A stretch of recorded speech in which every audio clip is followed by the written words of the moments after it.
Hello, traders. FX Pip Collector here. Today is Sunday, September 21st, and this is my full top-down analysis for the US dollar. We're going to start on the monthly time frame, work our way all the way down to the 1 hour for the full top-down analysis.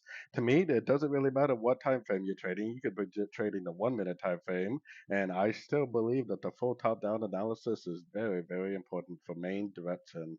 So anyways, on the euro dollar, I mean, I've been saying that this is likely an expanding flat with which, if that is true, it would go up to about the 1.34 area and they would likely continue to trend on the sort of time frames. Now, I also have an alternative. What if this is just an A, B, C correction to this last wave down right here? It's respecting the 78% and it just makes another lower high because on the monthly, it is definitely all lower lows, lower highs. It is definitely a downtrend on the monthly. So there is a chance that it does make another lower high. There is a chance that it does continue the downtrend.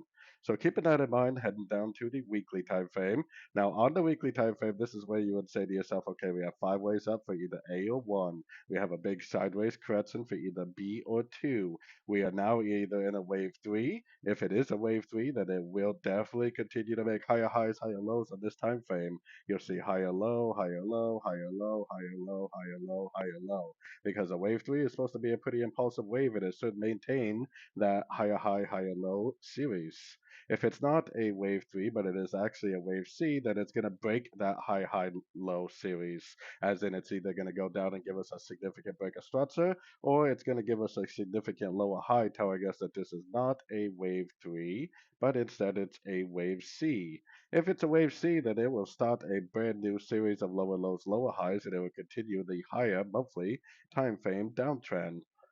Now, going down to the daily time frame, this is where I think we're looking at a 3-3 pattern.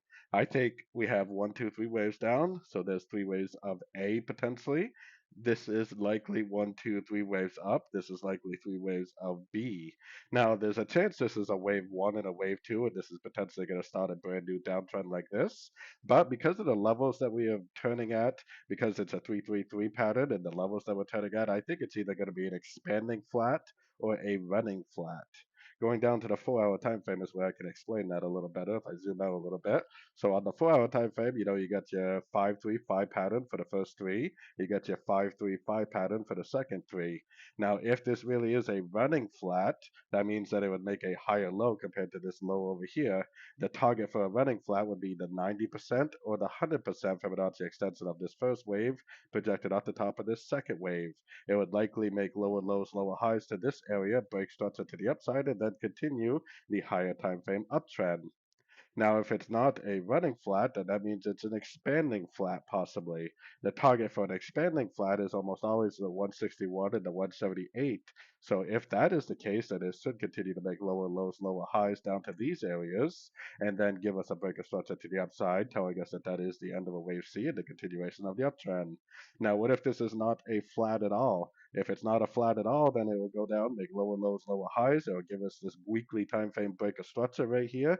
That's what's going to confirm to me that the weekly time frame is definitely a wave C and it is definitely not a wave 3, is if it breaks and holds below this structure really well. So going down to the 1 hour time frame with all that information in mind, either scenario, I think we need to be looking for shorts in a downtrend. I wouldn't be trying to go short right now, but I would be trying to go short on all these little 1, 2, 3 wave pullbacks that we're seeing.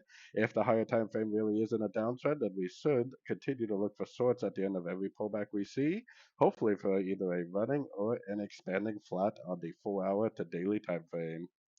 So anyways, don't forget to check out my website linked over here in the corner. And as always, thank you for watching and happy trading.